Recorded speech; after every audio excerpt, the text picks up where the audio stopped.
Ralph here. Welcome to True Power Trumpet Fitness on this magnificent Monday here in Connecticut. Campers, get the book. Better yet, get the Bible, then the book for 20 bucks. For 20 bucks. You don't need a lesson. You need a kettlebell. And you need me to show you how to do it. I'll get to that in a second. But why am I in such a good mood? I'm always in a good mood. But we're down through some baseballs today for the first time. 70s, man, and still throwing. You can't make this up. Fruit and veggies and kettlebell. Anyway, let me honk a little bit. We'll talk about Herb Alpert and the Tijana Brass. You young guys, you just don't get it, man.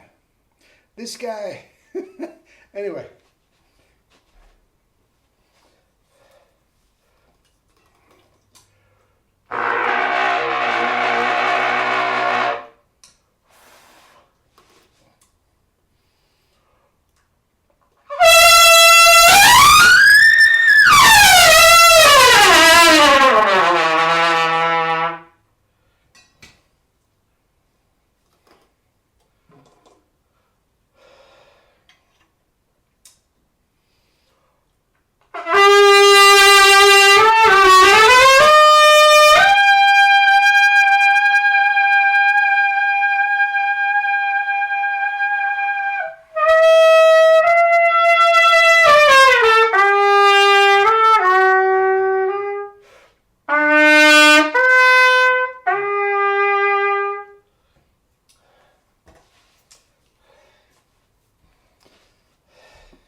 Anyway, guys, you really think I'm trying to snow you? You really think I'm trying to get rich on $10 a book? You really think that's what's going on? Guys, compression is the key to life. You want to run faster, you want to jump higher, you want to look more toned. PNF, proprioceptive neuromuscular facilitation. And the double C's are the king. The KBs are the king. The king of compression. Ma, me, me, ma. If you're a singer, it's there too. Same thing. As you can see, I'm not a singer. Anyway, Herb Alpert, man.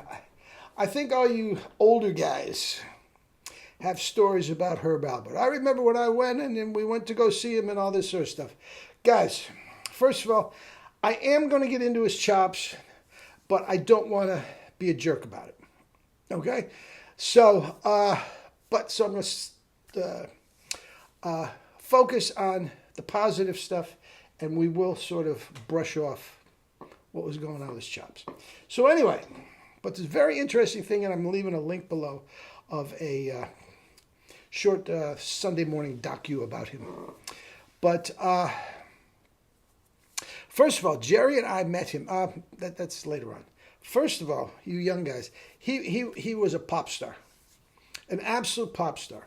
Now, he had the aesthetics. He was a very, very handsome movie star level aesthetics going on. So he had that going on. And I don't know what brought him down to Tijuana. What goes on in Tijuana stays in Tijuana, I guess. But he went down to Tijuana for whatever reason, and he was captivated by the mariachi and all this sound of the Tijuana brass. They're everywhere. They're in the market square. They're at bullfights. They're everywhere. And he loved it. And he was obviously a trumpet player, and he decided to start his own band featuring this sound. The Lonely Bull, Tijuana Taxi. I mean, it's just... And he was all over the place, and he was with one of the biggest things in pop, playing the trumpet. So, what happened? All of us trumpet players were buying Herb Alpert albums, okay? And he, bigger than life, big as Dallas. I mean, just killing it for years. as a pop star. Okay? Then he got into the business side of it and bought the record company that he and his friend were working on. He's worth close to $1 billion. And for the longest time, he was considered, the wealthiest musician. Now, Jay-Z and Diddy and, Taylor Swift and all them. If you want to call them musicians, their net worth is worth more than him. But we'll do this. He's the wealthiest trumpet player.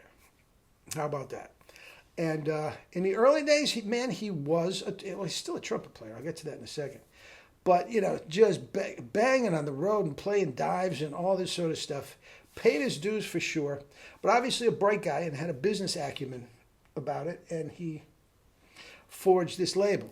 Along the way, he married Lonnie Hall, who was extraordinary. There's a little snippet of her singing in the clip. And Jerry and I heard him and her singing live. Extraordinary. The tone and everything is everything Lily Arcee could be and more. And more being, she can just scat sing like Lena Horne. I mean, she was a brilliant, brilliant talent. We'll get to that in a second. And now he's living the good life. Okay? And he has gotten the band together. I don't know if any of the original members are still there, but there is other trumpet player with the Tijuana Brass, and that's all he's playing is Tijuana Brass music. Okay? And the other trumpet player will do the heavy lifting, but he is still a dynamic personality and knows what the customers want. Okay? Now, his first love was jazz. And after he made a boatload of money, he and his wife went out doing jazz gigs. And that's where Jerry and I saw him right up here at the Fairfield, Ridgefield Playhouse. Very, very nice, I'm going to say 600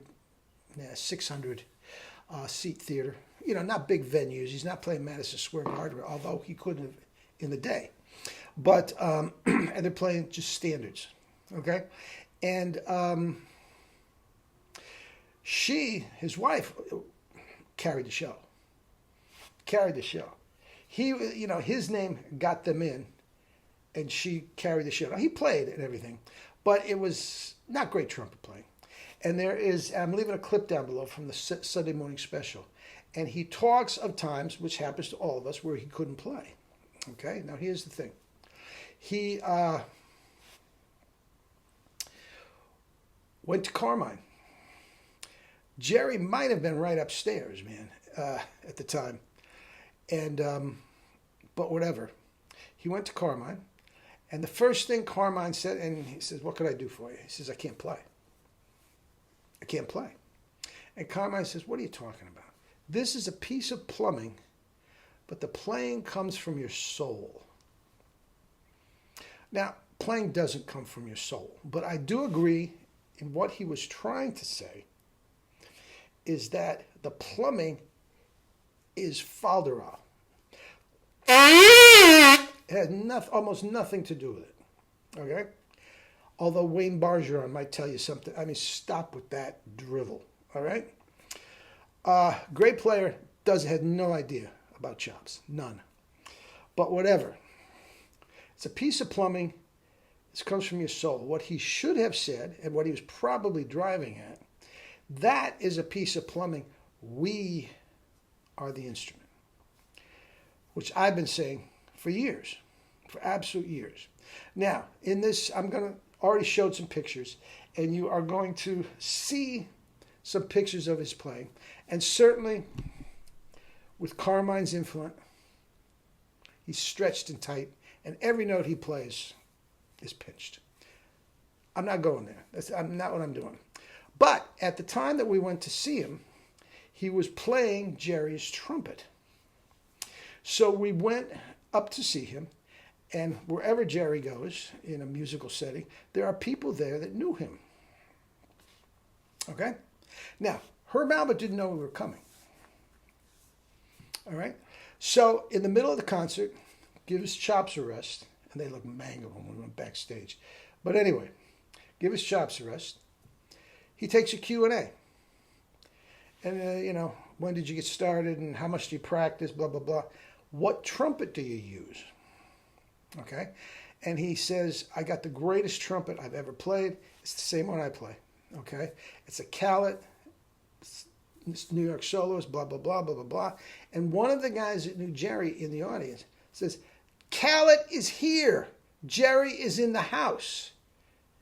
And Herb Alpert, who knew him quite well, really? Jerry's here? Where are you, Jerry? And the spotlight's going all over the place. Finally finds Jerry. Jerry stands up. The whole place claps, blah, blah, blah, blah, blah, blah. Guys, you could have counted and seen every tooth in Jerry's mouth. His smile was so big. Oh, God. So anyway, we went up backstage afterwards, and Herb Alpert could not have been nicer. Well, of course, in deference to Jerry, the trumpet, blah, blah, blah. I love it. Jerry was trying to sell him a mouthpiece. The 1SB had not come to fruition yet, but of course he was trying to say, go ahead, take it. Play a couple notes. Go ahead. No. You can hear Jerry, right? The ultimate salesman. And we met Lonnie Hall, and he couldn't have been nicer to me. I'm just some schmo that you know, looking for an autograph. I wasn't, but you know what I'm saying? And you'll see in this clip that I put down below, he is a nice guy. He is an absolute nice guy, and all the things that have come to him in his life, he deserves. Man, he's works his butt off. He learned the business, trials, tribulations, ups and downs. You know, how many years later? 850 million. He's still married to Lonnie Hall, and they are touring as the Tijuana Brass. All Tijuana Brass hits. Again, a brass section to help him with the heavy lifting. He sits down, 90 years old, and talks. Still Carmine, but anyway. Guys, check out the link. And you young guys, pay homage. Pay homage. He was, I'll tell you what, in his prime, to the general masses, he was more well known than Doc and Louis Armstrong combined. He was a pop star. Him, Paul McCartney, yeah. All right. Love you all, guys. Have a great day.